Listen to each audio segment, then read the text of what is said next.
Life-threatening heat across the country. More than 127 million Americans are on alert. And it's just the beginning of what will be a sweltering stretch. Even right now, while we're standing in the shade, it's hard to find somewhere comfortable to get away from all of the heat. Yeah, Scott, it is a scorcher once again. I-95 bakes today. We're talking 4 out of 4 on the scale that we use to measure extreme heat.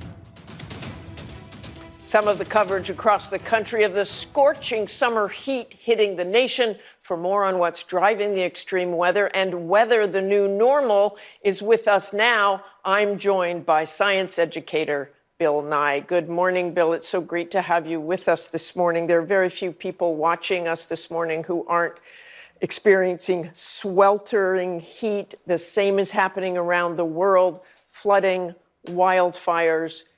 Give us your read on that. Is this the new normal? It's the beginning of the new normal, with respect. So the latest research is that there's not a turning point or a tipping point or a knee in the curve. It's just going to get hotter and hotter and worse and more extreme. So this is a taste of the normal of the future, unless we, humankind, get to work and address it. And let's talk about that. Our Ginger Z talks about climate change a lot, global warming. What do we need to do right now, in your view? Well, there's two things, everybody. I say this all the time. The first thing is talk about climate change. If we were talking with our families and friends and people we vote for about climate change, we'd be much more inclined to do something about it. And then the other thing I always say is vote.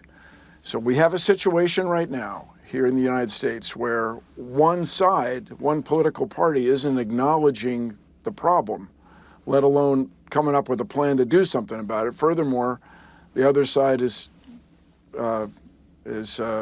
kowtowing, is doing what the fossil fuel industry wants to do. And as Upton Sinclair said, it's hard for a man to change his mind when his income depends on not changing his mind.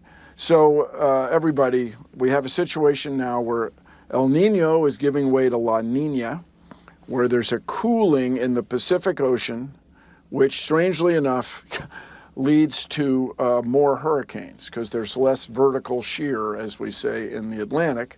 And furthermore, the Atlantic is especially warm. Now, all this heat that we've trapped in the atmosphere has worked its way into the ocean.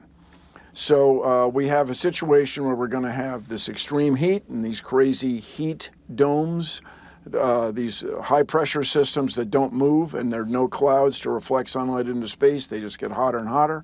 And then we're having these extreme weather events, big rain and wind coming in from the southeast to North America. So this is everything going the wrong way at once. So what we have to do, everybody, is stop putting carbon dioxide and methane in the atmosphere. If you meet with people who don't believe in climate change, don't believe in global warming, and there are a lot of them, what do you say to them? What do you say to them to convince them?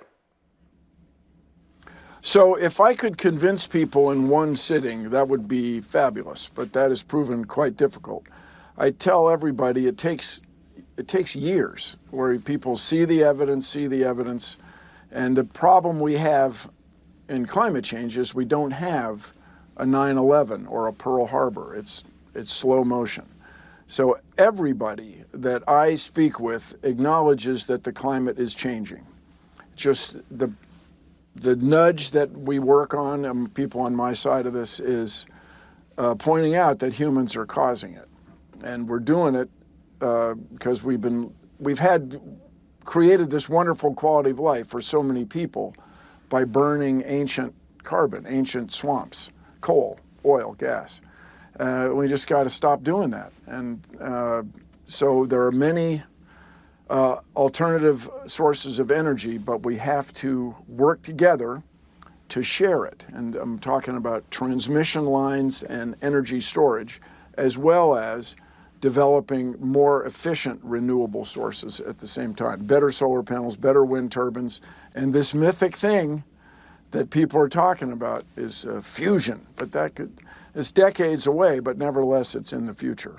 I want to ask you, we have about 20 seconds left here, but some advocates are pushing for President Biden to declare a national climate emergency. Is that something that he should do, in your view? Well, I don't know how efficacious, I don't know how well that would work. People who are already inclined to dismiss what he says will just be that much more dismissive, perhaps. What we want to do is get everybody to work together, to acknowledge that we have this problem. And as I say, I strongly believe that the United States has to lead the world. Okay, and we're going to have to leave it right there. Everybody working together. It sure would. Thank you, though. Thank you so much for joining us this morning, Bill.